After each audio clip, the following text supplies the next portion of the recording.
சொர்க்கமே என்றாலும் அது நம்மூரு போல வருமா? Hi hello welcome back to my YouTube channel. எல்லாருக்கும் வணக்கங்க. இன்றைக்கி நான் Tamil Nadu special, Coimbatore special, especially அரிசி பருப்பு சாதம் தான் பண்ணியிருக்கிறேன். அதனால தான் ஒரு குட்டியாக ஒரு பாட்டு போட்டேன். பாடினது நல்லா இருக்காதான்ட்டு எல்லோரும் சொல்லுங்கங்க. ஸோ நான் வந்துட்டு நார்மல் ரைஸ் தான் இதில் எடுத்திருக்கேன். தமிழ்நாட்டுக்காரங்க எஸ்பெஷலி கோயம்புத்தூர்காரங்களுக்கு ரொம்பவே இது தெரிஞ்ச ரெசிபி தான். பட் நான் செஞ்சது வந்துட்டு ஜஸ்ட் உங்கள் கூட ஷேர் பண்ணுறேன், அவ்வளோதான். சாம்பார் பருப்பு, அதுக்கப்புறம் அரிசி வந்துட்டு நம்ம சாதம் பண்ணுற டெய்லி சாதம் பண்ணுற அரிசி தான் நான் எடுத்துருக்கிறேன். இது வந்து நார்மலி நல்ல மாதிரி மிக்ஸ் பண்ணி க்ளீன் பண்ணி கொஞ்சமாக தண்ணியெல்லாம் ஊற்றி கொஞ்சம் மாற்றி வச்சுருக்கிறேன். இது க்ளீன் பண்ணி இதை கொஞ்சம் தண்ணி போட்டு ஜஸ்ட்டு கொஞ்சம் சோக் ஆகிறதுக்கு வந்து நான் மாற்றி வச்சுருக்கிறேங்க. அதுக்கப்புறம் நம்மளுக்கு இதுக்கு தேவையான ஐட்டம்ஸ் என்னென்னு பார்த்திங்கன்னா, எனக்கு தெரிஞ்சது நான் சொல்கிறேங்க. இஞ்சி வேணும், அதுக்கப்புறம் பச்சை மிளகா வேணும், பூண்டு வேணும், தக்காளி வேணும், வெங்காயம் வேணும். ஸோ இது வந்துட்டு நான் ஜஸ்ட் எடுத்து வச்சுருக்கேன். இனிமேல் தான் வாஷ் பண்ணணும். வாஷ் பண்ணி இதெல்லாம் கட் பண்ணி ஒரு சின்னதாக ஒரு ஒரு மசாலா மாதிரி நான் பண்ணி தான் இது சிம்பிளாக எனக்கு தெரிஞ்ச அளவுக்கு நான் வந்து குக் பண்ணுறேன். நான் வந்துட்டு இந்த ரீசண்டாக வந்து கோயம்புத்தூர் போயிருந்தேன் ஒரு கல்யாணத்துக்கு. அப்போ தான் நான் ஃபஸ்ட் ஆஃப் ஆல் இது வந்துட்டு நான் டேஸ்ட் பண்ணுறது, ட்ரை பண்ணுறதெல்லாம்.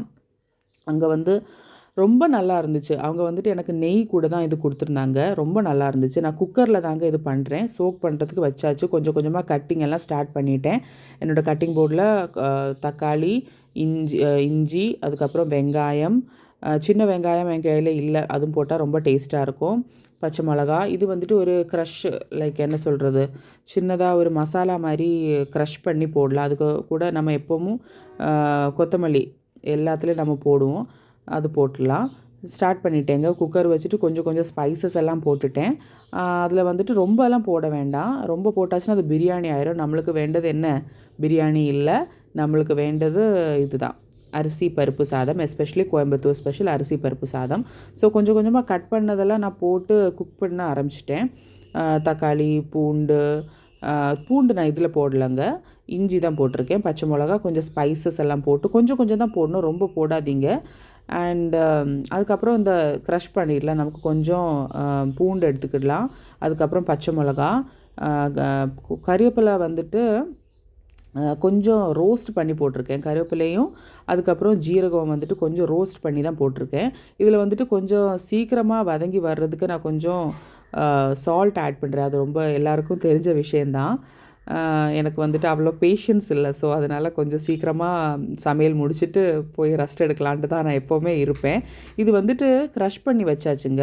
இப்போ போட வேண்டாம், ஜஸ்ட் நம்ம ரெடி பண்ணி வச்சுருவோம். லைக் இனி உள்ள ஒரு 2-3 ஸ்டேஜில் நம்ம இது போடலாம். ஸோ இது ஜஸ்ட்டு கிண்டி விட்டுக்கிட்டே இருக்கிறேன்.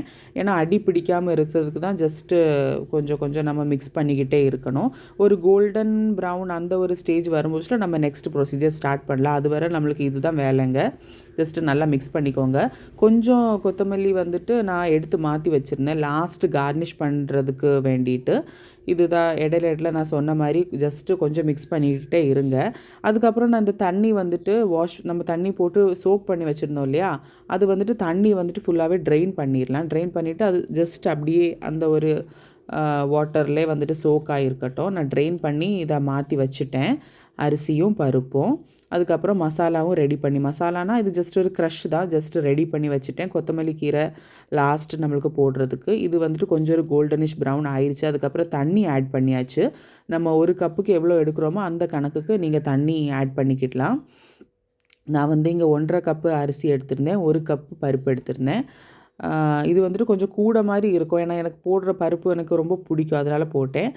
அண்டு சால்ட் வந்துட்டு அதுக்கு காணாது, கண்டிப்பாக காணாது. எனக்கு கொஞ்சம் தான் போட்டிருந்தேன். இப்போது நான் கொஞ்சம் கூட போட்டு சால்ட்டெல்லாம் செக் பண்ணியாச்சு. கொஞ்சம் ஒரு கொதி வர்றதுக்கு தான் நான் வந்து வெயிட் பண்ணிகிட்ருந்தேன். அதுக்கப்புறம் காயப்பொடி போட்டாச்சு. காயப்பொடியும் போட்டு இதான் நல்லா ஃப்ளேவர் கொடுக்கும். போட்டு நல்ல மாதிரி மிக்ஸ் பண்ணி அந்த தண்ணி வந்துட்டு நல்லா கொதித்து வரணும். ஸோ அதுக்கு தான் நான் நல்லா வெயிட் பண்ணிக்கிட்டு இருந்தேன். நல்லா கொதித்து வந்ததுக்கப்புறம் நம்ம க்ளீன் பண்ணி வச்சுருக்கிற ரைஸும் அதே மாதிரி பருப்பும் சோக் பண்ணி வச்சுருக்கோம் இல்லையா, அது வந்துட்டு நம்ம ஆட் பண்ணிக்கிடலாம். ஸோ அது வந்துட்டு ஆட் பண்ணியாச்சு. ஆட் பண்ணி கொஞ்சம் ஒரு எகெயின் ஒரு பாயிலிங் கன்சிஸ்டன்சிக்கு வரட்டும். பாயிலிங் வந்ததுக்கப்புறம் நம்ம வந்து இந்த மசாலா ஆட் பண்ணலாம். நான் அந்த பாயிலிங் வர்றதுக்கு தான் நான் வெயிட் பண்ணிக்கிட்டு இருந்தேன். ஸோ இப்போ வந்துட்டு அந்த பாயிலிங் கரெக்டாக அந்த நல்ல மாதிரி கொதிக்குது பார்த்தீங்களா? அந்த ஒரு ஸ்டேஜில் நம்மளுக்கு இந்த க்ரஷ் பண்ணி வச்சுருக்கிற மசாலா ஆட் பண்ணலாம். வேறு ஒன்றும் இல்லை, சிம்பிளாக நமக்கு வீட்டில் இருக்கிற பொருள் வச்சே சிம்பிளாக ஒரு சாதம் பண்ணி எடுக்கலாம். அதுதான் நான் என்னோடய சேனல் மாதிரி சிம்பிளாக நான் காட்டுறது. ஓகேவா? அப்போ அதுவும் ஆட் பண்ணியாச்சு. நல்ல மாதிரி மிக்ஸ் பண்ணி விட்டுக்கோங்க. இனி வந்துட்டு நான் தம் போடுறதுக்கு இனி தான் நான் ஆக்சுவலி வைக்கிறேன். விசில் எல்லாம் வச்சாச்சு. அதுக்கப்புறம் நான் அதுக்கப்புறம் தான் யோசித்தேன் கொஞ்சம் கொத்தமல்லி கீரை போடணுன்ட்டு. ஸோ அதுவும் கூட போட்டுட்டு நம்ம தம்முக்கு வச்சிடலாம். ஒரு 2 விசில் வந்து நம்ம அப்படியே ஆஃப் பண்ணிடலாம். ஸோ அதுக்கப்புறம் தான் நான் பார்த்தேன், லைக் அவர் ஹஸ்பண்ட் ஃபிஷ் வாங்கிட்டு வந்திருந்தாங்க. அவங்க வந்துட்டு ஃப்ரை பண்ண சொன்னாங்க. அதான் அவங்களுக்கு பிடிக்கும். என் பொண்ணுக்கும் ஃப்ரை ரொம்ப பிடிக்கும். ஸோ நான் வீட்டிலே பண்ண ஃப்ரை மசாலா அது வந்து நல்லா போட்டு ஜஸ்ட்டு கொஞ்சம் ரெஸ்ட் பண்ணுறதுக்கு வச்சுட்டேன். கொஞ்சம் ரெஸ்ட் பண்ணதுக்கு அப்புறம் தான் நம்ம ஃப்ரை பண்ணணும். இது வந்துட்டு குக்கர் ஆஃப் பண்ணியாச்சு. அதோட ஸ்டீம் எல்லாம் போனதுக்கப்புறம் நம்ம ஓப்பன் பண்ணி பார்க்கலாம். ஸோ அந்த ஒரு கேப்பில் வந்துட்டு நான் ஃபிஷ்ஷு ஃப்ரை பண்ணுறதுக்கு வச்சுட்டேன். இது கேஸ் ஆஃப் பண்ணியாச்சு. அதை அப்படியே க்ளோஸ் பண்ணி வச்சுட்டேன் ஃபிஷ் ஃப்ரையும். அதுக்கப்புறம் கொஞ்சம் டைம் கழித்து பார்த்திங்கன்னா நம்ம ரைஸ் ரெடி ஆயிடுச்சு. ஸ்டீம் எல்லாம் போய் மெதுவாக ஓப்பன் பண்ணி பார்த்தேன். ரொம்ப சூடாக நல்லா ஃப்ரெஷ்ஷாக வந்துருந்துச்சுங்க.